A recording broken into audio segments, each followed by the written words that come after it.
పిడికిలు బిగిస్తే మనకు ఫిజికల్గా ఎంత స్ట్రెంత్ వస్తుందో మెంటల్ కూడా అంతే స్ట్రెంత్ వస్తుంది సార్. సో ఓజెస్ తీసుకున్న తర్వాత నాకు అంత స్ట్రెంత్ వచ్చింది, ఓవరాల్గా అంత స్ట్రెంత్ వచ్చింది. నిజంగా చెప్పాను, ఎంత చాటా మాటలు చెప్పకుండా.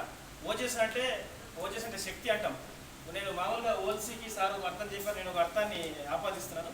ఓల్సీ అంటే సార్ మనకు ఓఎల్ఐసి ఉంది, నేను హోల్సీ సముద్రం మొత్తం అంతర్భాగంలో ఎంత శక్తి ఉండేటువంటి పదార్థాలు ఉంటాయో మన ఓల్సీలో అన్ని రకాల పవర్ఫుల్ ఇంగ్రీడియంట్స్ పదార్థాలు ఉన్నాయి సార్.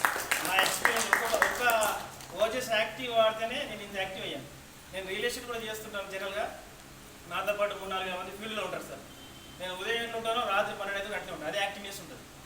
అంతకుముందు ఉండేది కాదు, కొంచెం ఇబ్బందిగా నీరసంగా ఉండేది, చూద్దాం లేనిది, అంటే మానసికంగా శారీరకంగా అన్ని రకాలుగా ఇబ్బందిగా ఉండేది.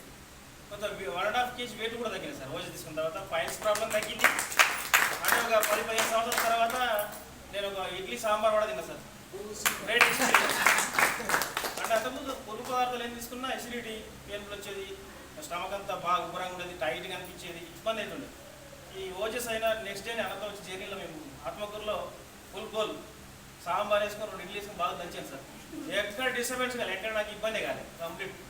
ఏ పదార్థం తీసుకున్నా రాళ్ళు మింగిన కూడా అరిగిపోయే పరిస్థితి వచ్చింది. ఒక్కటే only Ojas active water sir. Ojas active వాటర్నే. బేసికలీ నేను టీచింగ్ ఫీల్డ్లో ఉన్నాను. సో మనం పుస్తకాలు అక్కడక్కడ కొన్ని పదార్థాల గురించి చదువుతున్నాం, కానీ ఎక్కడ వెతికిన ఇట్లాంటి పదార్థాలు మన విలువైనటువంటి పదార్థాలు సార్. ఎక్కడి నుంచి ప్రపంచంలో ప్రసిద్ధిగాంచినటువంటి చాలా విలువైనటువంటి అంశాలు తీసుకొచ్చి మనకు MD sir Narasimha sir open చెప్పాలంటే మనకు ఒక హనుమంతుడు.